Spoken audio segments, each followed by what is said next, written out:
ये इस एरिया में जब सैलाब आया था तो यहाँ पे तकरीबन 8 फुट 7 फुट के करीब पानी था।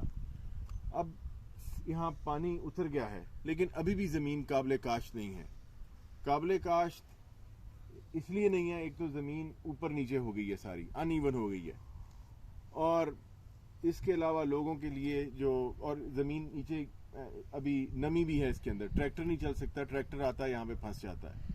लोगों के घर बेचारों के अलग तबाह हैं, बीज लेने के लिए उनके पास अलग पैसे नहीं हैं, और हर साल पाकिस्तान में सैलाब आता है, कभी एक एरिया में कभी दूसरे इलाके में, हर साल आता है। क्यों आता है?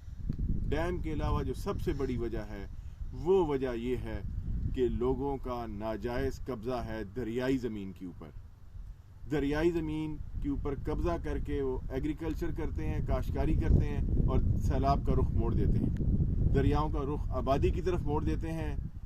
लोगों का कत्ल हो जाता है, उनका माशी कत्ल हो जाता है, और उनकी ज़मीनें बच जाती हैं। जब तक इन लोगों इसके ख़िलाफ़, इस माफिया के ख़िलाफ़, जो पंजाब में भी है, सिंध में भी है, जो कि KPK में भी है, जब तक इस माफिया के ख़िलाफ़ काम नहीं होगा, इसी तरह से लोगों पे सैलाब आते रहेंगे।